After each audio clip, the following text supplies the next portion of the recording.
Kali ini kita akan memulai ibadah kita dengan menyanyikan lagu Bapakku Datang Padamu.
Kita berdoa. Ya Tuhan, berkatilah ibadah ini dari awal, pertengahan, hingga akhirnya. Berkatilah juga los-loso yang akan memberitakan firman-Mu. Di dalam nama Tuhan Yesus, inilah doa kami. Haleluya. Amin. Sebelum kita mendengarkan firman Tuhan, mari kita menyanyikan lagu firman-Mu, pelita bagi kakiku.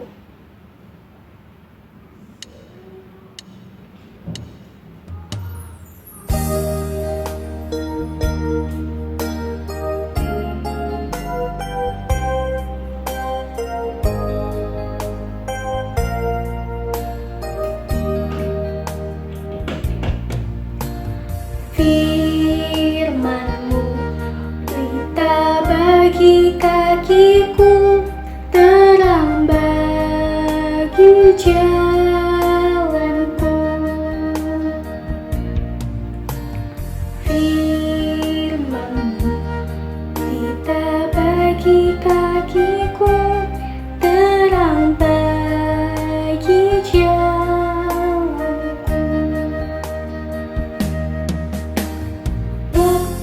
Ku bimbang dan hilang jalanku, tetaplah Kau di sisiku, dan takkan ku takut asal Kau di dekatku, besertaku selamanya.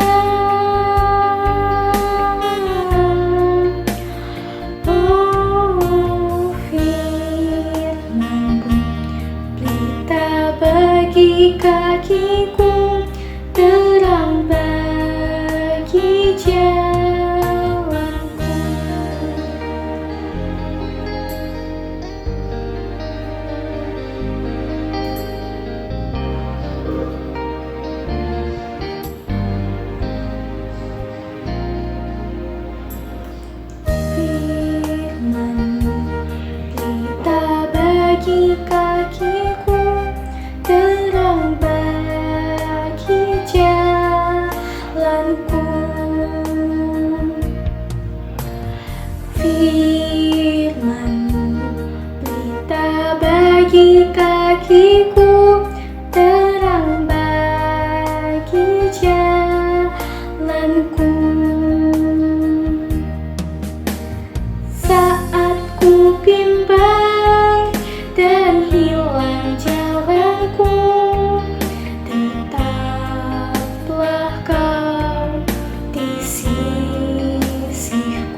Selamat pagi adik-adik sekolah minggu Gereja GKI Gracia. Wah, selamat hari Minggu. Hari ini Lause senang sekali boleh mengajar adik-adik. Ya, walaupun kita tidak bersama-sama di gereja, kita masih ibadah online, tapi semua itu tidak mengurangi sukacita kita. Ya, terima kasih untuk Evelyn yang boleh memimpin pujian, dan tiba saatnya kita mau mendengarkan cerita firman Tuhan. Kita mau merenungkan firman Tuhan supaya Tuhan memberkati kita dan Tuhan menolong kita supaya kita boleh mengerti. Mari adik-adik, Lause mengajak kita berdoa. Kita mau menyiapkan hati kita untuk mendengarkan cerita firman Tuhan. Mari kita berdoa. Lause akan pimpin kita dalam doa.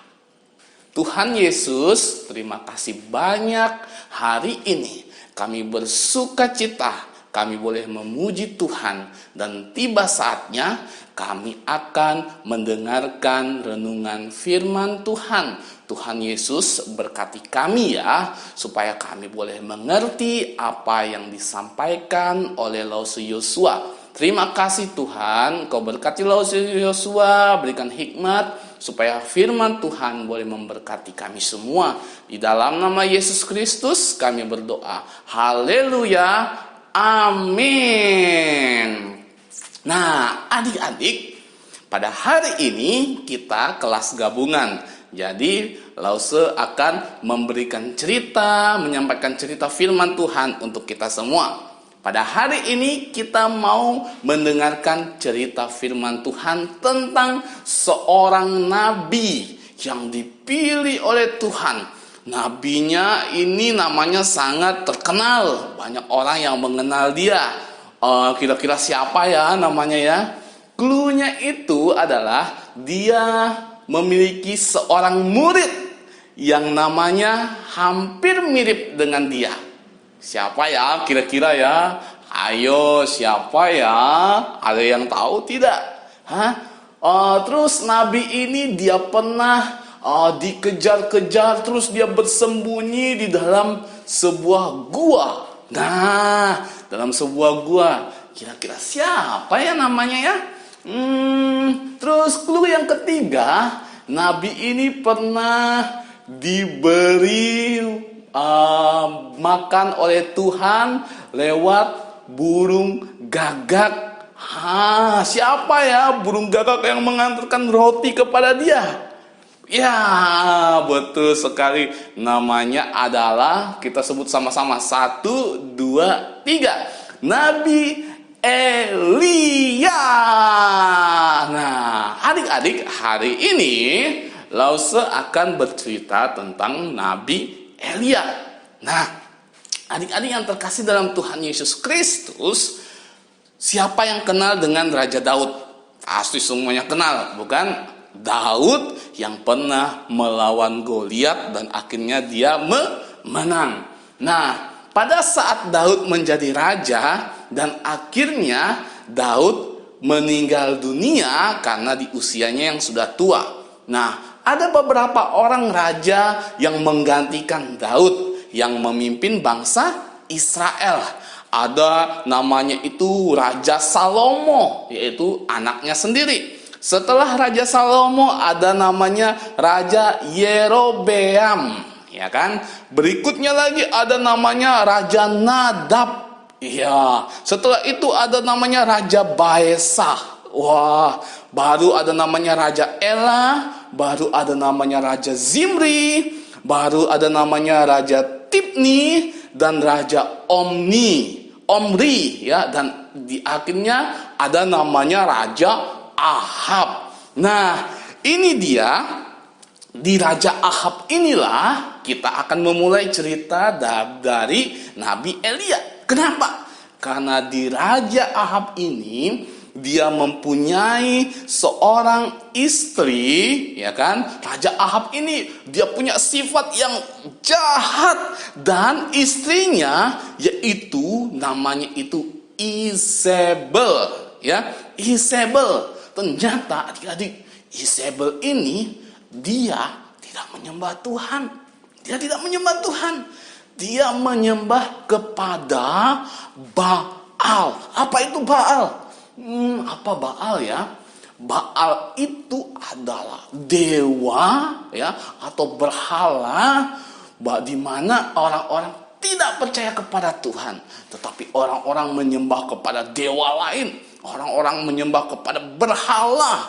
Wah, ternyata si Yezebel ini, istrinya Raja Ahab, dia tidak percaya kepada Tuhan. Akhirnya adik-adik, di kota Samaria ya, Raja Ahab ini membuat patung yang bernama patung Asyera. Dibuat begitu indah, dibuat begitu besar. Jadi adik-adik, semua orang Israel ya kan harus mengikuti raja. Mereka harus memuja atau menyembah patung Asyera ini. Wah, patungnya itu disembah, padahal kan patungnya tidak bisa bergerak. Patungnya kan itu diam-diam saja. Tapi kok disembah? Patungnya kan tidak bisa memberi makan. Patungnya kan tidak bisa masak. Pernah nggak kalian punya boneka, terus bonekanya bisa masak? Wah, kalau kalian punya boneka, terus bonekanya bisa masak, lebih baik buang saja. Takut, ya bukan? Nah, ini patung kok disembah? Bagaimana sih ini si Raja Ahab ini? Kan dia raja bangsa Israel. Bangsa Israel kan bangsa yang biji matanya Tuhan, umat pilihan Tuhan. Tetapi kenapa si Raja Ahab ini kok menyuruh rakyatnya untuk menyembah apa? Menyembah patung yang namanya patung Asyera. Adik-adik yang terkasih, tiba-tiba Tuhan berbicara kepada Nabi Elia dan berkata bahwa kata Tuhan berbicara, aku akan menghukum orang Israel. Aku akan menghukum bangsa Israel. Wah, adik-adik, mendengar hal itu, Elia pergi kepada siapa? Kepada Raja Ahab. Dan dia berkata kepada Raja Ahab, dia menyampaikan pesan Tuhan bahwa Tuhan akan menghukum bangsa Israel. Apa hukumnya adik-adik? Apa hukumannya? Ada tahu? Apakah orang Israel dipenjara? Bukan. Apakah orang Israel dipukul pakai ikat pinggang semuanya? Bukan, ya. Atau bangsa Israel dihukum, dicambuk? Bukan. Lebih parah lagi, bangsa Israel mendapatkan hukuman bahwa tidak akan terjadi turunnya hujan dan embun. Bayangkan adik-adik, tidak ada hujan dan tidak ada embun. Apa yang terjadi? Pasti orang-orang tidak akan punya air. Pasti tanaman-tanaman tidak akan bisa bertumbuh dengan baik, ya kan? Pasti orang-orang tidak bisa mendapatkan air dengan banyak. Pasti sumur-sumur semua kering, ya kan? Pam air pasti kering. Tidak ada air, tidak ada hujan. Dapat dari mana? Mau minum air laut kan asin, ya kan? Tidak ada air, tidak ada hujan turun. Bertahun-tahun tidak ada hujan turun. Nah, adik-adik, hukumannya seperti itu. Mengerikan sekali. Bayangkan bagaimana rasanya ya kalau haus, kehausan, tidak punya air, ya kan? Akhirnya setelah Nabi Elia menyampaikan pesan itu, apa yang terjadi? Nabi Elia diperintahkan oleh Tuhan agar pergi dari tempat itu dan tinggal di tepi sungai Kerit. Sungai Kerit, ingat. Nabi Elia diperintahkan oleh Tuhan di sungai apa? Di sungai Kerit.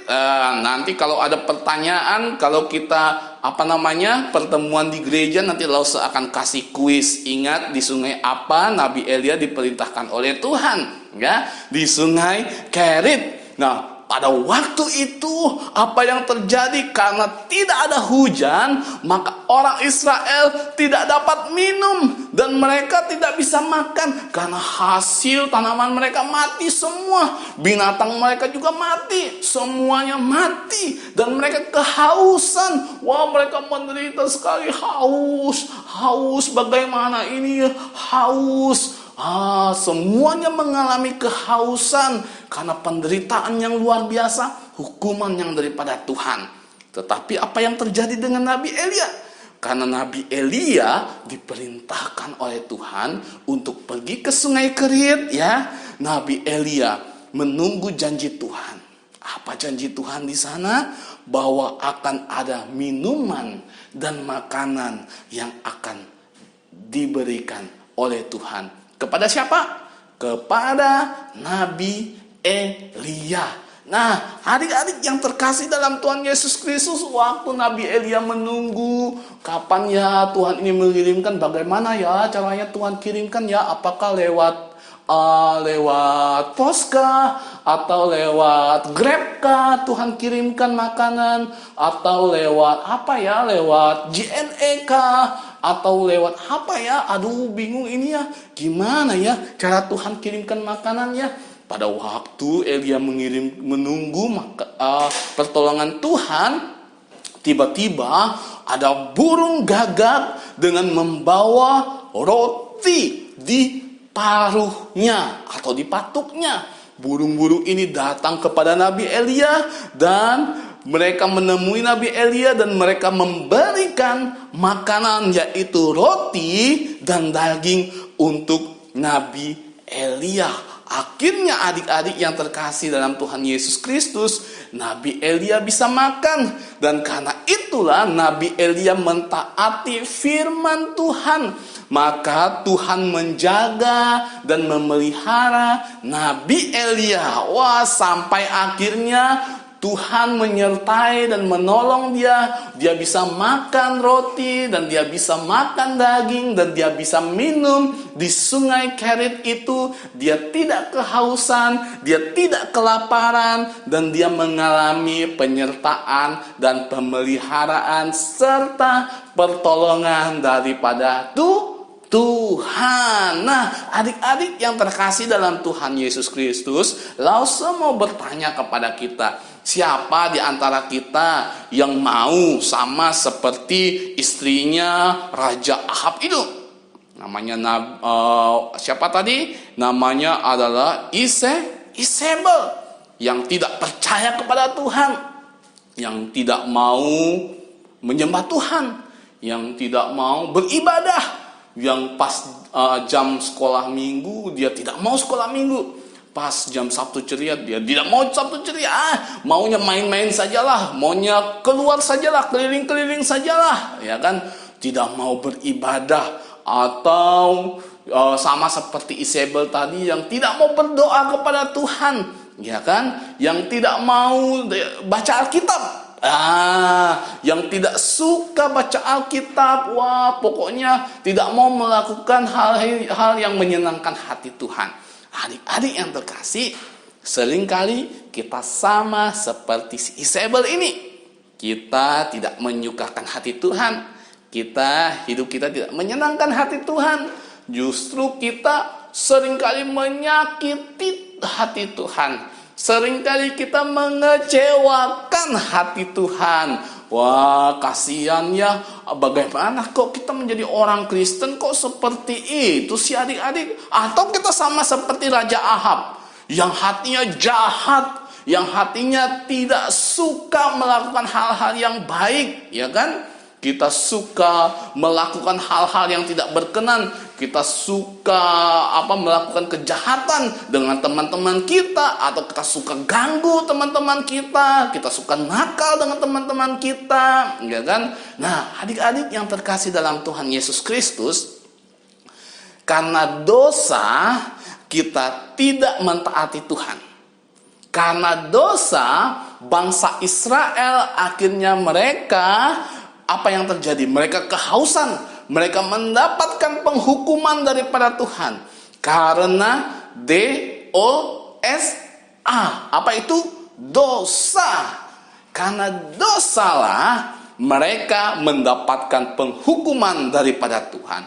Tetapi adik-adik yang terkasih dalam Tuhan Yesus Kristus, ada kabar baik di mana Yesus telah datang ke dunia, dia menjadi manusia, dan sebentar lagi di bulan Desember kita akan merayakan apa? Merayakan hari Natal. Kita akan merayakan kelahiran Tuhan Yesus. Kelahiran Tuhan Yesus kenapa? Karena dia menjadi manusia, menebus dosa kita bagi siapa yang percaya kepada Tuhan Yesus akan diselamatkan. Nah, adik-adik yang terkasih dalam Tuhan Yesus, minggu ini adalah minggu pertama Advent. Apa itu minggu pertama Advent? Minggu pertama Advent itu adalah minggu pertama penantian akan kedatangan Tuhan Yesus, ya. Bukan penantian itu kita mempersiapkan makanan banyak-banyak atau baju baru banyak-banyak, sepatu baru dan sebagainya. Tidak.